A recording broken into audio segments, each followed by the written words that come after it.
Question 1. From the perspective of OSHA regulations, HRConquer is tasked with servicing a commercial roof-to-HVAC unit that involves accessing elevated platforms near electrical panels. Given the potential for and electrical hazards, what should HRConquer prioritize to ensure compliance and safety before starting work? A. Ensure that only the electrical panels are locked out, but no fall protection is necessary if the platform has guardrails. B. Wear personal fall arrest systems even if guardrails are present, and verify that lockout-the-gut procedures are followed for electrical panels. C. Focus mainly on wearing insulating gloves and not worry about fall protection because guardrails are installed. D. Begin work immediately after testing the electrical panel with voltmeter to confirm it's de-energized. Answer. Correct answer. B. Explanation.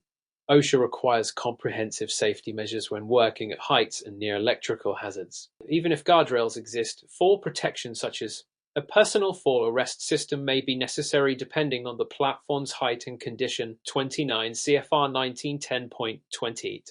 Moreover, strict lockout-the-gut LOTO procedures 29 CFR 1910.147 must be applied to electrical equipment to prevent accidental energization during service. Insulating gloves alone are insufficient protection near energized panels, and testing with voltmeter does not replace LOTO protocols. Ensuring both fall protection and proper LOTO compliance is critical to worker safety and regulatory adherence. Question 2.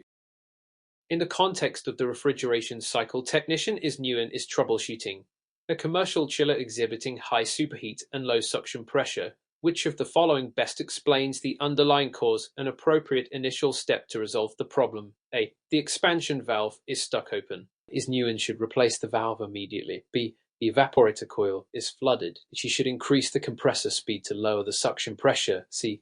The expansion valve is underfeeding refrigerant, causing insufficient evaporator pressure. Is new and should check for valve adjustment or blockage first. D. The condenser is dirty, causing high discharge pressure. Cleaning the condenser will fix the superheat issue. Answer. Correct answer. C. Explanation. High superheat and low suction pressure usually indicate that the evaporator is starved of refrigerant. This often results from an underfeeding or malfunctioning expansion valve. The first step should be to inspect the valve for correct operation or blockage. G. Debris or stuck needle, as improper refrigerant flow, reduces evaporator heat absorption, increasing superheat, simply replacing the valve. Diagnosis may be premature. Flooded evaporators cause low superheat, not high. Dirty condensers affect discharge pressure more than suction superheat. Question 3. Given the circumstances that Mr. Williams is designing an HVAC system for a large commercial building in a humid climate, which psychrometric control strategy should he implement to maximize energy efficiency while maintaining indoor air quality? A. Utilize an airside economizer that brings in maximum outdoor air regardless of humidity levels. B. Use a variable refrigerant flow (VRF) system without additional dehumidification controls. C. Integrate an airside economizer with enthalpy control to modulate outdoor air intake based on temperature and humidity. D. Rely solely on mechanical cooling with constant ventilation to maintain humidity levels. Answer. Correct answer. C. Explanation. In humid climates, controlling both temperature and humidity is essential. Airside economizers improve efficiency by using outdoor air when conditions are favorable, but if humidity is high, bringing in maximum outdoor air can worsen indoor conditions. Enthalpy controls monitor both temperature and moisture content, modulating outdoor air intake to prevent excessive humidity infiltration while optimizing energy use. ASHRAE Standard 62.1, 90.1 ERF systems provide efficient cooling, typically require separate dehumidification strategies. Mechanical cooling with constant ventilation may waste energy and struggle with moisture control. Question 4. While examining the combustion process in a commercial gas furnace, technician is DIAS notes incomplete combustion with visible soot and elevated carbon monoxide (CO) levels. What should she suspect is the primary issue, and what corrective action aligns with safety standards? A. Insufficient oxygen supply. Adjust the air-to-fuel ratio to achieve complete combustion and verify venting integrity per ANSI Z.1 standards. B. Excessive fuel pressure. Reduce fuel flow to minimize co-production without altering air supply. C. Faulty ignition system. Replace ignition components to reduce soot formation. D. Dirty burners. Clean the burners and ignore airflow adjustments. Answer. Correct answer. A. Explanation. Incomplete combustion with soot and high CO typically indicates insufficient oxygen supply, leading to hazardous gas buildup. Adjusting the air-to-fuel ratio ensures more complete combustion, improving safety and efficiency. ANSI Z.1 for 54. Additionally, verifying proper venting prevents co-accumulation indoors. Excessive fuel pressure or ignition faults may cause operational issues, but do not cause soot and CO by themselves. Cleaning burners helps, but must be combined with proper airflow adjustment. Question 5. Based on the information regarding HEPA refrigerant handling regulations, Mr. Patel is recovering refrigerant from an aging commercial system. Which procedure must he follow to comply with HEPA Section 608 rules? A. Recover refrigerant only if the system is operational, otherwise vent it safely outdoors. B. Use HEPA certified recovery equipment and ensure refrigerant is reclaimed or recycled. Never vent refrigerant into the atmosphere. C. Transfer refrigerant to any storage container without concern for certification or leak detection. D. Only technicians with company certification can recover refrigerants, not individual HEPA certification. Answer. Correct answer. B. Explanation. HEPA Section 608 mandates technicians to use certified refrigerant recovery equipment to capture refrigerants during service, recycling or reclaiming them to reduce environmental harm. 40 CFR Part 82. Venting refrigerants to the atmosphere is prohibited due to ozone depletion and global warming potential. Proper leak detection and certification requirements protect the environment. Ensure regulatory compliance. Company certification alone is insufficient. Individual HEPA technician certification is required. Question 6.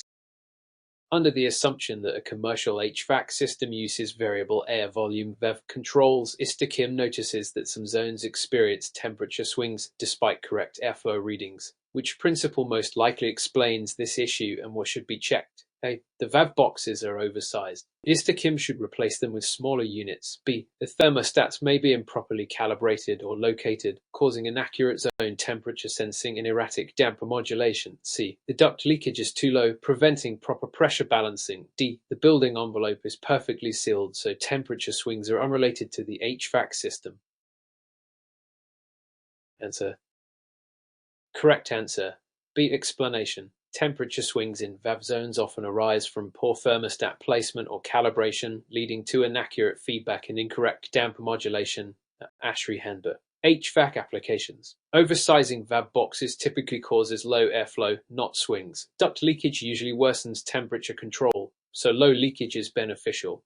Building envelope conditions impact temperature but do not directly cause VAV control issues if sensors misread conditions.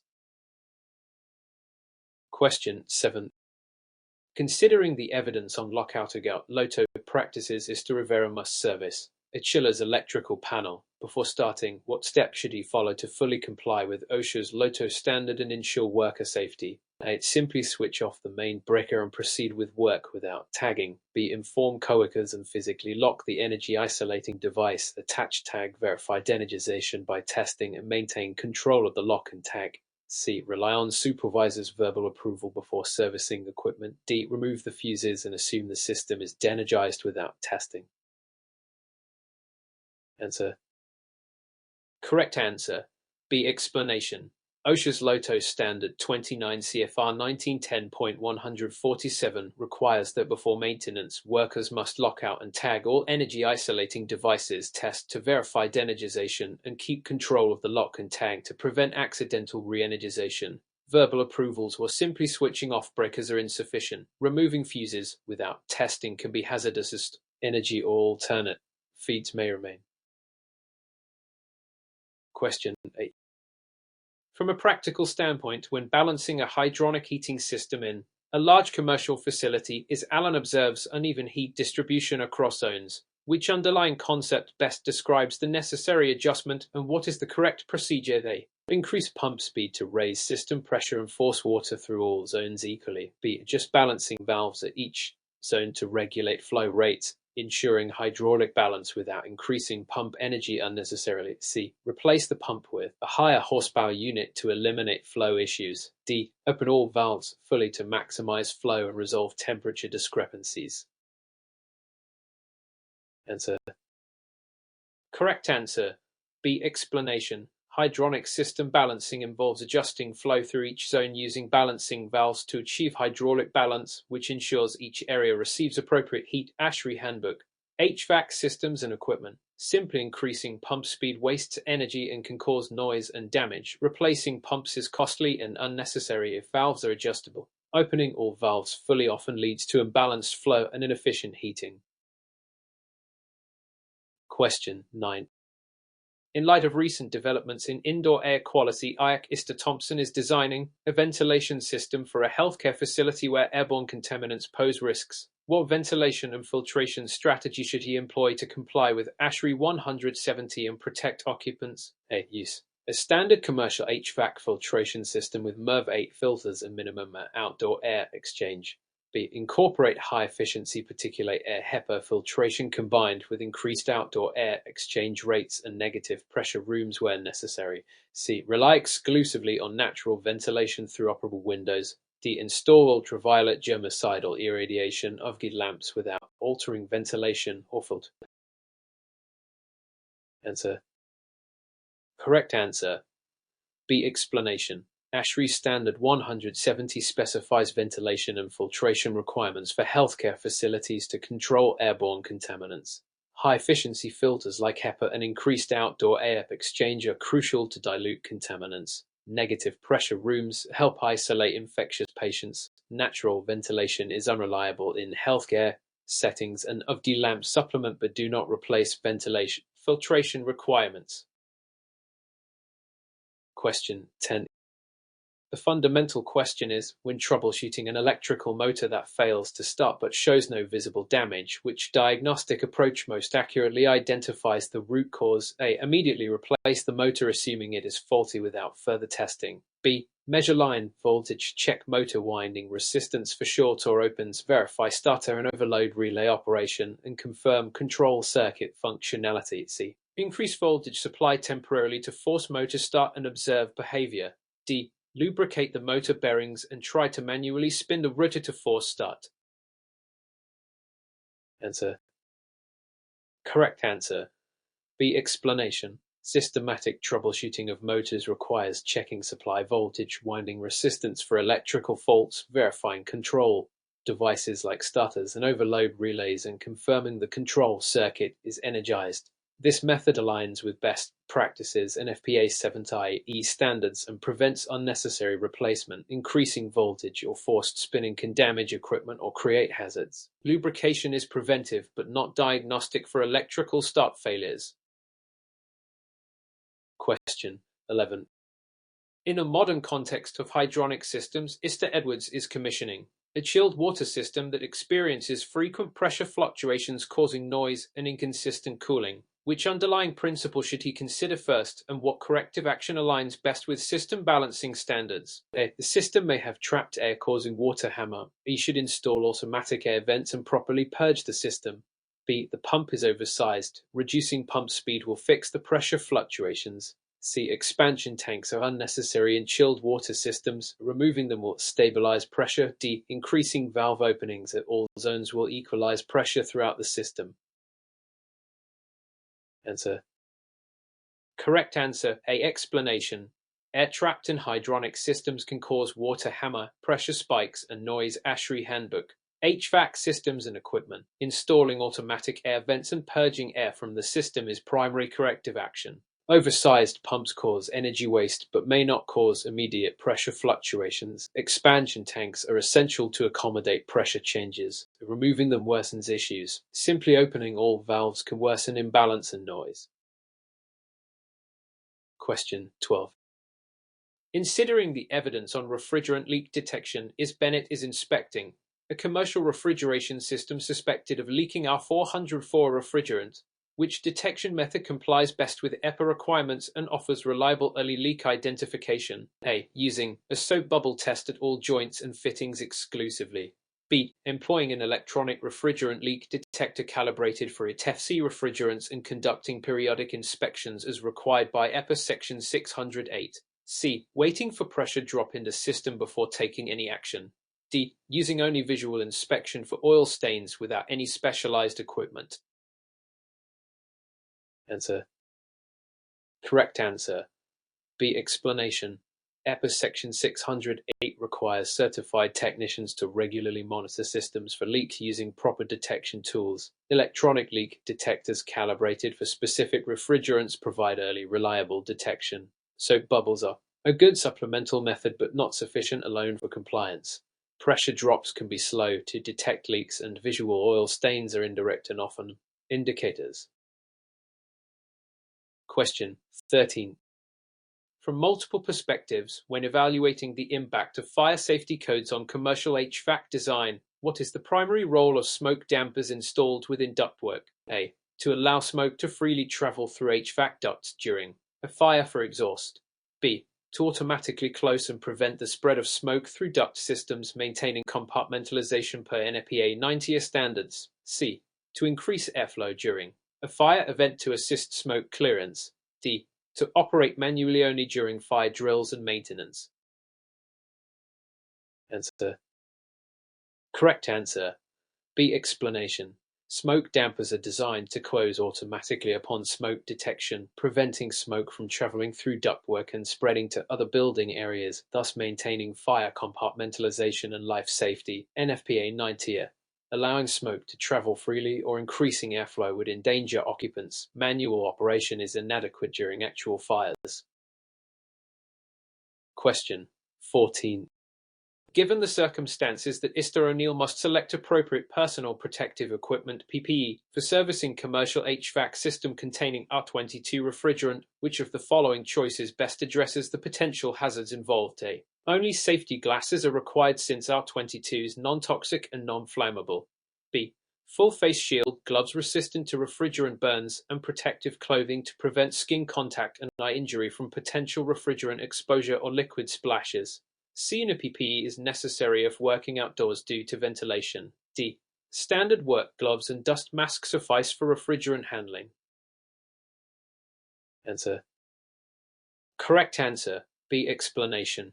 Although R22 is not highly toxic or flammable, direct contact with refrigerant liquid can cause frostbite burns and eye injuries. OSHA recommends PPE including gloves, full face shields, and protective clothing when handling refrigerants. 29 CFR 1910.132. Working outdoors does not eliminate the risk of splashes or leaks. Dust masks and standard gloves do not protect against chemical burns. Question 15. With respect to ventilation and indoor air quality, HRConquer is designing an exhaust system for a commercial kitchen, which design principle should guide her to effectively remove grease-laden vapors while complying with NFPA 96. A. Use standard ventilation hoods without grease filters and rely on natural dilution. B. Install Type I commercial kitchen hoods with grease extraction filters and design exhaust airflow rates per NFPA 96 requirements. C. Exhaust only during peak cooking hours to conserve energy. D. Position supply diffusers directly above cooking equipment to push grease vapors downward. Answer. Correct answer. B. Explanation. NFPA 96 specifies that commercial kitchen exhaust systems must have Type I hoods designed for grease removal, including filters to prevent fire hazards and maintain HVAC. Proper airflow rates must be calculated based on cooking equipment size and type. Natural dilution and timing exhaust user insufficient to capture grease vapors. Supply diffusers above cooking surfaces interfere with exhaust capture. Question 16. Illustrated by Mr. Franken's troubleshooting of rooftop packaged HVAC unit, the system shows normal compressor operation but insufficient cooling output and unusually high condenser discharge temperature. What is the most probable cause and best initial check? A. Refrigerant overcharge causing high pressure. A. Should reduce refrigerant volume immediately. B. Airflow restriction across the condenser coil, often due to dirty coils or failed condenser fans, necessitating inspection and cleaning or fan repair. C. Evaporator coil blockage causing high discharge temperature. D. Faulty compressor valves causing reduced compression ratio. Answer. Correct answer. B. Explanation. High condenser discharge temperatures with normal compressor operation commonly indicate insufficient condenser airflow, which prevents effective heat rejection. Dirty coils and failed fans are typical causes. ASHRAE Handbook. Overcharging generally raises both condenser and evaporator pressures. Evaporator blockages mainly affect suction pressure, not discharge temperature. Compressor valve faults usually cause abnormal compression sounds and low efficiency. Question 17. Taking into account the core principles of thermodynamics, Mr. Singh is asked to improve the efficiency of a heat pump system. Which fundamental approach should he prioritize based on the Carnot cycle principles? A. Increase the temperature difference between the heat source and sink to maximize energy transfer. B. Minimize the temperature difference between the heat source and sink to reduce work input and improve coefficient of performance. COP. C. Use a larger compressor to increase the heat transfer rate regardless of temperature difference. D. Decrease the refrigerant mass flow rate to increase efficiency. Answer. Correct answer. B. Explanation. According to Carnot cycle thermodynamics, the efficiency of heat engines and heat pumps improves as the temperature difference between source and sink decreases because less work input is required per unit of heat transferred. Increasing this temperature difference lowers the COP. Larger compressors or reduced flow rates may impact performance but do not address the fundamental thermodynamic efficiency.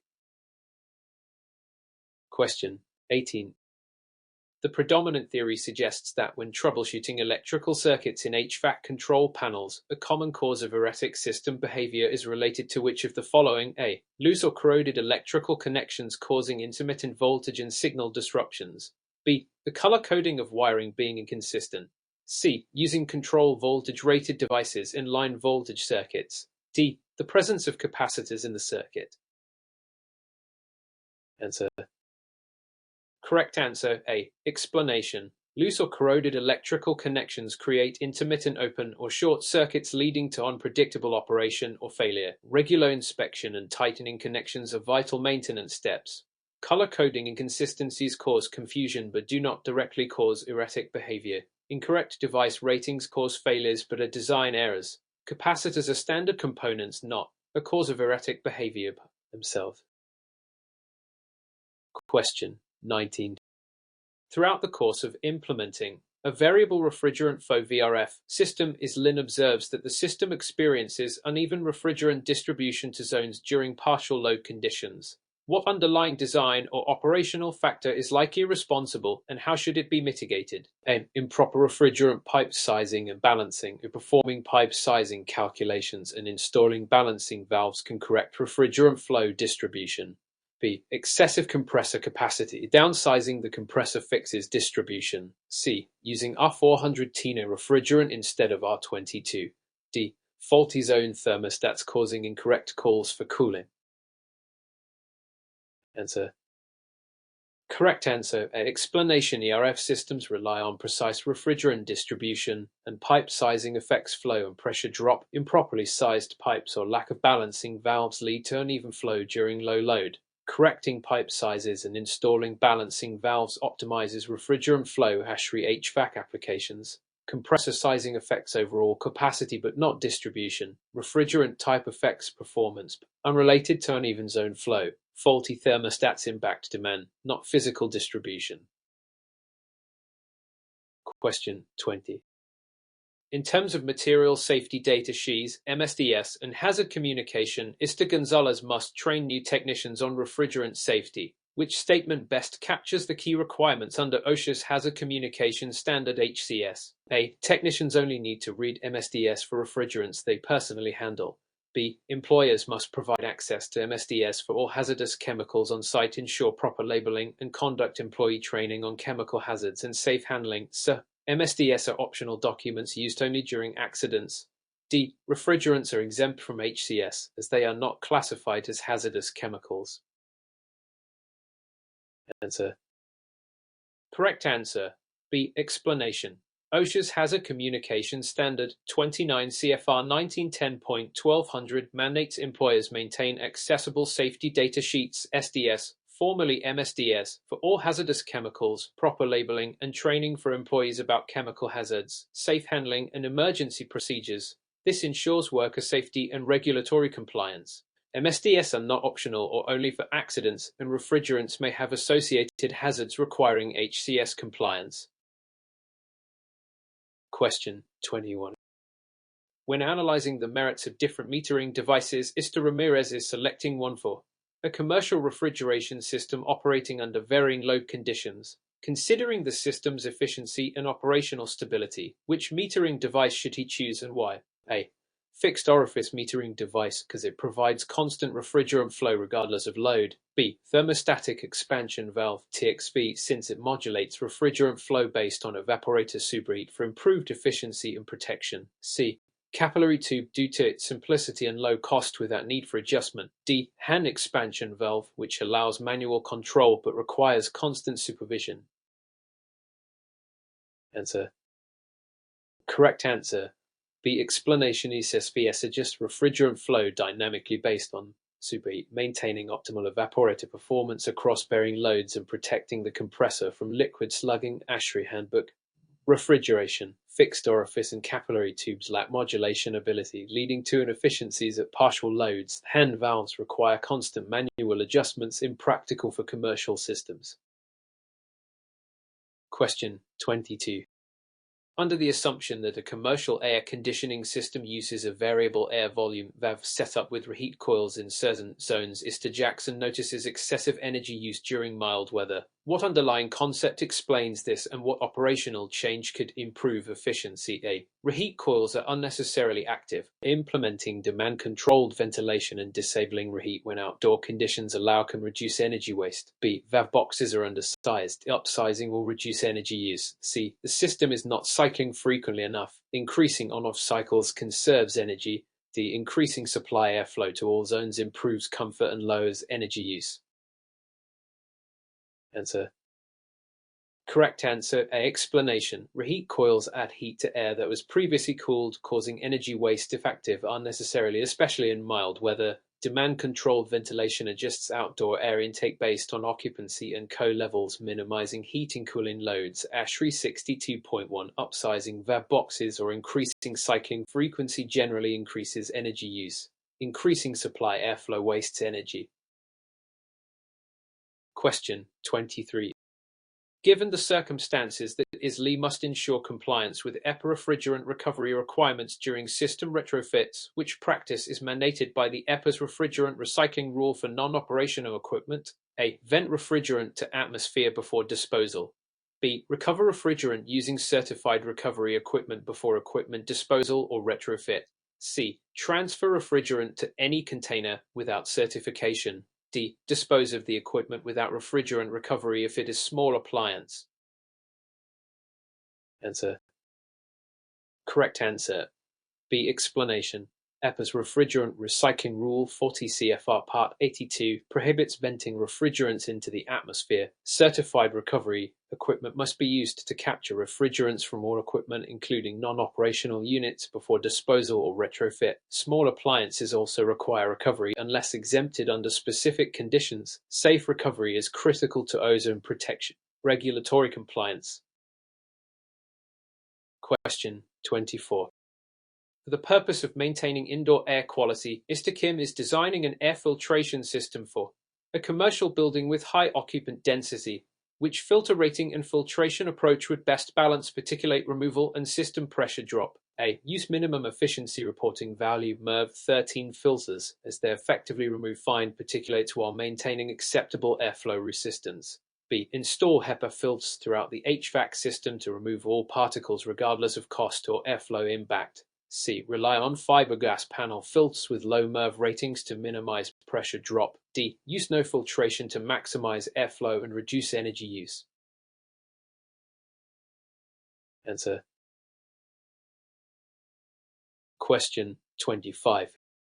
Through careful analysis of an electric heating system in A large commercial building is Johnson finds uneven heat distribution and fluctuating thermostat readings. What is the most likely cause, and what should she inspect first? A.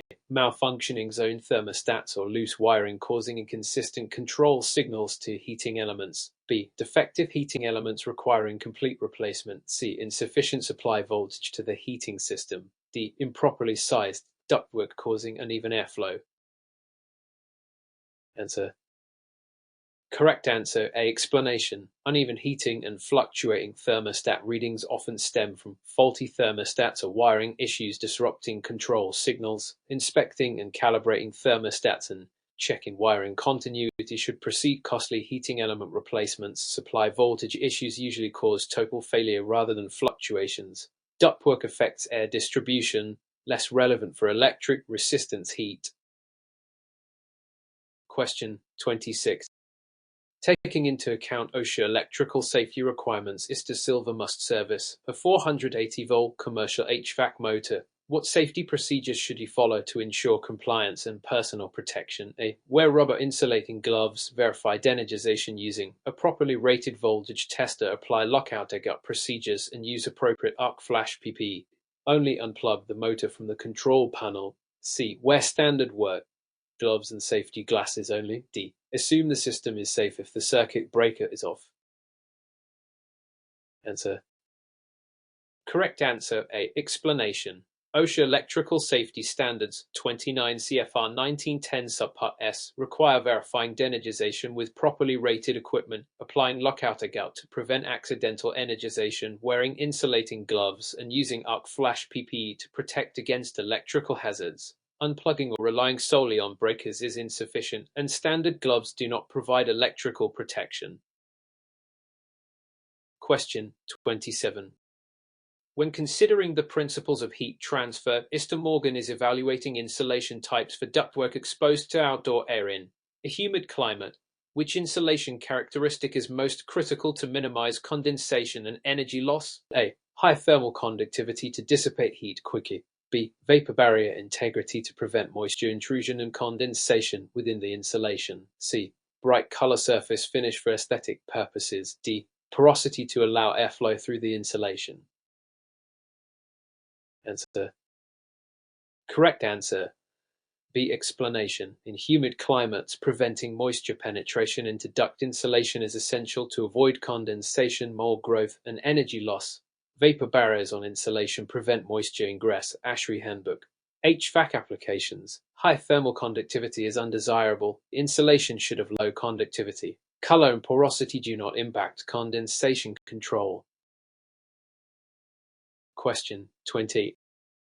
With respect to electrical schematics and wiring diagrams, Flores is training new technicians. What is the fundamental purpose of a wiring diagram in troubleshooting HVAC control systems? A. To illustrate the physical layout of components inside equipment cabinets. B. To show electrical connections, control logic, and sequence of operation for diagnosing faults. C. To provide aesthetic documentation for clients. D. To replace the need for schematic diagrams. Answer. Correct answer B. Explanation. Wiring diagrams depict electrical paths, connections, and control logic, enabling technicians to understand system operation and diagnose faults systematically. NFPA 70. They do not show physical layouts, which are separate drawings. Aesthetic documentation is irrelevant, and wiring diagrams complement rather than replace schematic diagrams. Question 29. In light of recent developments, ISTA Newen is implementing Building Management System (BMS) controls to optimize energy usage in a multi-zone commercial HVAC system. Which control strategy is most effective for reducing simultaneous heating and cooling? A. Scheduling heating and cooling set points with deadband control to prevent overlap between heating and cooling demands. B. Running heating and cooling simultaneously to maintain strict temperature control. C. Disabling zone thermostats and controlling all zones centrally without differentiation. D. Using constant volume air handling units without zone controls. Answer. Correct answer A. Explanation. Deadband control creates a temperature range where neither heating nor cooling is activated, preventing simultaneous operation and energy waste. ASHRAE Guideline 36. Simultaneous heating and cooling lead to excessive energy use. Centralized control without zoning reduces comfort and efficiency. Constant volume systems lack flexibility for multi-zone optimization. Question 30. The core principles of preventive maintenance emphasize system longevity and efficiency. When scheduling maintenance on commercial refrigeration compressors, which task is most critical to prevent premature failure? A. Regular oil analysis and replacement to ensure proper lubrication and avoid contamination. B. Painting the compressor housing to prevent corrosion. C. Increasing refrigerant charge beyond manufacturer recommendations. D. Bypassing safety controls during maintenance for speed. Answer. Correct answer A. Explanation. Oil condition directly affects compressor life. A contaminant or degraded oil lead to wear and failure. Regular analysis and oil replacement prevent mechanical damage. ASHRAE Refrigeration Handbook. Painting is cosmetic. Overcharging refrigerant risks damage. Bypassing safety controls violates safety protocols and risks equipment and personnel.